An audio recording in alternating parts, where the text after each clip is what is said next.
Welcome to Storytime with Tallulah. Today's reading comes from r/RantsFromRetail. Our first story is titled, "Why Are You Yelling at Me for Following the Law?" It's been the month from hell, and now it's starting. Customers are getting nastier and nastier as the pandemic continues. Notably, on Friday night, I was told off 18 times for carding people. We are one of the few gas stations around here that still sells cigarettes. Most have stopped. We also sell beer. It is a strict no-tolerance policy that anyone under the age of 40 better provide an ID for their tobacco and/or alcohol purchases, elsewise I do not have to sell them to you.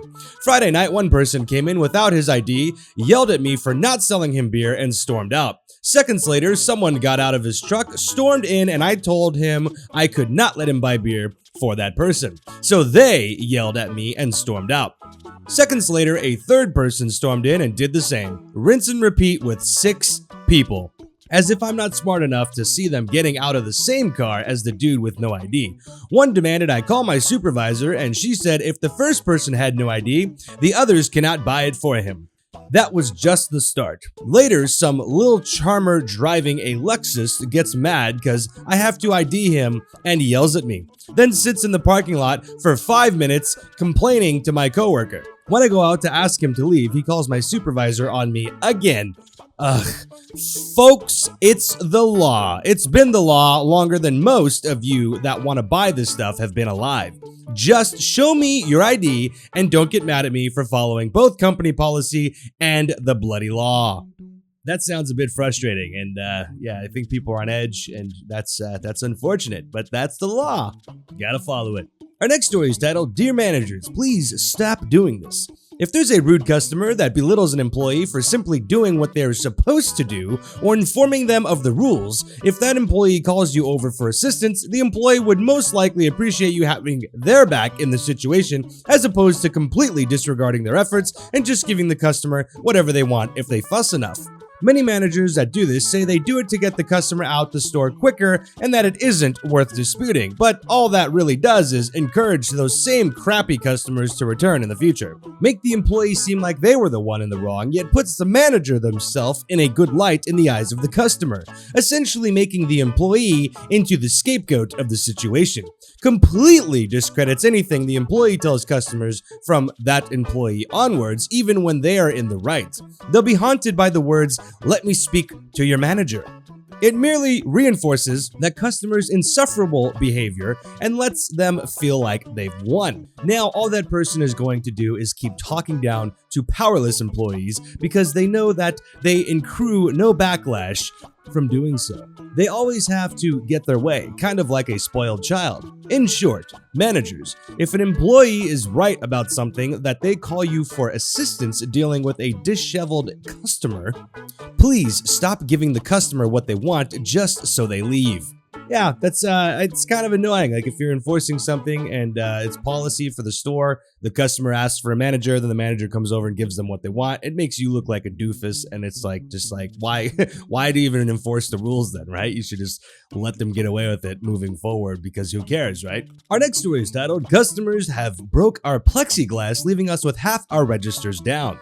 Since we have had the plexiglass guards put up, customers seem to think it's a big effing joke suddenly, have the biggest, most fake coughing attack, or to open their mouths and say, "Achoo!" while standing in front of the plexiglass, then look at the cashier and grin saying something like, "Did that protect you? Did I get any on you?" So I had to get that off my chest before I get to the real issue. The biggest offense is the constant touching, pulling on the plexiglass. They are barely attached to 2 small pieces of wood, a couple of screws, duct tape, and some zip ties because of how they are attached. Our card readers are now stationary.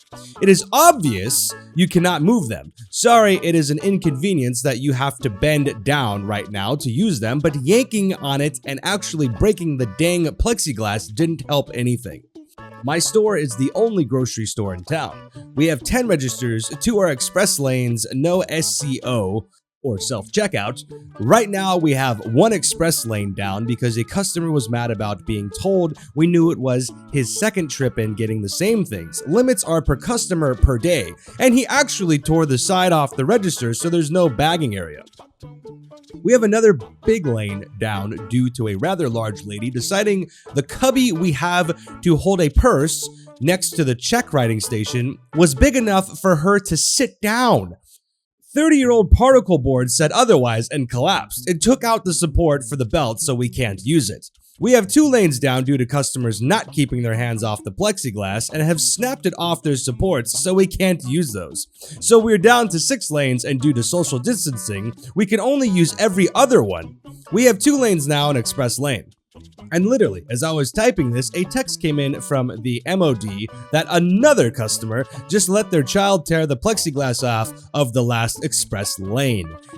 He's putting in an emergency call to maintenance, but as of right now, they're down to 2 registers and absolutely packed and hitting our limit of how many customers are allowed in the store and lines outside waiting to get in. Maintenance was supposed to come in tomorrow since we're closed and fix everything, so they probably won't show today.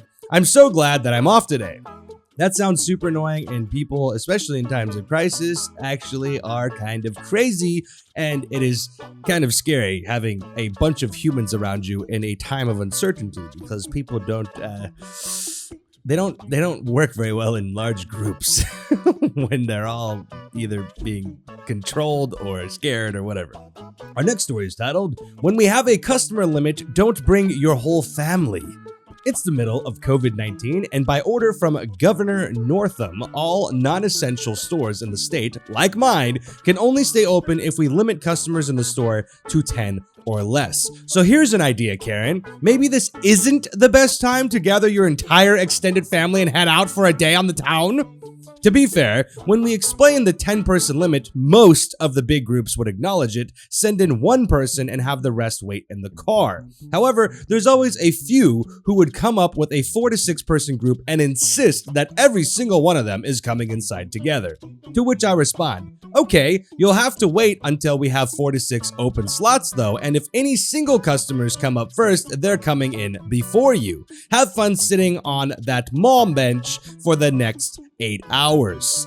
Yeah, that's got to be annoying. Man, these rules are very different though than what people are used to. So I think there's going to be the people that go along with it and they understand the situation and they feel like they want to participate and help others not get sick. And then there's others that are going to think this is completely blown out of proportion and that you are impeding on their rights and therefore are going to have a lot of pushback. So you will see a back and forth between those types of ideas. Our next story is titled, "You are not different. You are like every other customer." I'm not giving you a hookup. Oh, you know that we have some sanitary products in the back room that are exclusively for us. I don't care. I deserve them at the very least. I have to deal with dirty idiots all day. We need them in order to help prevent the virus from infecting us. You don't need them, and you know why? You should be at your effing house. Get out. You don't need a lotto ticket or an oil diffuser or an effing beer.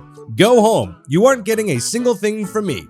I could not care less if you are bored or just needed to get out of the house. Go for a walk, get a hobby, play a game, browse the internet, work out, go for a bike ride, sleep, or literally anything that's not crowded by people. If I see you have a bunch of non-essential crap in your cart, I'm not going to be my normal friendly self to you. In fact, I'm making sure to go out of my way to, in the most passively aggressive way possible, make sure that they know what they are doing is stupid. Example, I'm ringing up their items and we're obviously talking about the virus because that's the only conversations we have anymore. Me. Yeah, people are just not staying home as they should be. It's crazy. Everyone's just coming and getting a bunch of non-essential items that they don't need, like beer. I scan their beer. Them. Yeah, feels super awkward. Dead silent the rest of the transaction until I tell them their total. People truly will never stay home until it's absolutely mandatory by law. That is, I'm actually curious to see what's going to happen in the next few weeks on whether the world is going to get back to its normal self or if this thing is going to continue to go on for a much longer period of time. Our next story is titled, "I felt more like a gynecologist today." It's been vag after vag after vag. I've had everything from people wanting me to bend the rules for them. No, Karen, I can't give you more than one hand sanitizer. Blame people like yourselves who ruined it for us by stockpiling. I've had the laziest person in the world today complain because our front door isn't automatic. She actually said, people are having to push it open. Oh, shut the F up. You've got working arms and legs. Use them. I have handicapped people who don't complain like you do. I had some person literally say to me, you are on minimum wage. I earn more than you. I earn £9 an hour, as the first thing out of his mouth. Cool story, bro. Needs more F's to be given. You're like 50 and you're earning just £9 an hour. It's hardly something to brag about. The hilarious thing is I actually earn more than that per hour. Also had a lady kick off at me for asking her for something smaller or to pay by card when she tried paying for makeup, no essentials, for £50. Her total was about $7.25. I am not an effing bank, chap. My local grocery store is hiring people if they just walk in with their rights to work and bank details. I know it's not much better, but I might just take it up. At least there, I'll feel appreciated and people sure as crap need food and water more than effing makeup. Man, this is a lot of, I guess it's rants from retail, but it seems to be the same thing that we hear over and over, right? People are just not following procedure with all the new rules in place for the coronavirus, and it seems to be very frustrating. Our next story is titled, I'm tired of being told I'm lucky I still have a job. I understand I am lucky to still have a job, but I'm tired of hearing it in response to complaints about my job, like they are completely invalid. I understand many people are suddenly unemployed, and that's a scary situation I don't wish on anyone. I worry for those people, both my friends experiencing it and all the strangers. I feel sorry for the small business owners whose dreams may not survive being shut down even temporarily. I understand I am in a better position than them and I am grateful, but I work for a mom and pop shop. We run on a skeleton crew daily. It usually works, but now our sales are 2 to 3 times our daily average. I'm dealing with more people, more BS, and more stress to get everything in and out quickly as possible. Keep things sanitized on top of my normal duties. I'm having to go in early at least twice a week to get normal duties like stocking done because once I unlock that door, I'm stuck behind the register or running to the meat case or the back to put in a barbecue order. I'm running around like a chicken with my head cut off, screaming over customers to direct other customers to what they're looking for, answering the phone, which almost always has some stupid questions on the other end. They expect immediate answers, but since it's usually dealing with our meat stock, I have to wait for a moment, usually the brief seconds I have while someone is running their card, to run and ask the butcher. Then turns out it was a multi-part question and they're mad I have to put them on hold again. There have been multiple times I literally don't even have time to hang up with one caller. I just get to push the call waiting button and help someone else, all while running the register, wrapping steaks and other products, helping people play Where's Waldo with products, all for the same paycheck. I'm an introvert, and retail in general is mentally draining for me, but this has pushed me over the edge. I am cranky and have snapped at customers. I forget all my manners and have cursed in front of customers, both of which I know I'm lucky that I work where I do and the owner is chill, otherwise I could find myself also jobless, but with cause. My regulars keep me sane-ish by being themselves. A warm smile, cracking a joke, or just being grateful we're still there for them. But I can't wait to get back to just being there for just them and not what seems the 7 surrounding counties. So yeah, I'm grateful I'm still getting a paycheck, but that doesn't mean my job hasn't gotten worse and I'm not allowed to complain about it. Also, the toilet paper joke stopped being funny before the first person told it. Can't we go back to the "it doesn't scan, it must be free" jokes?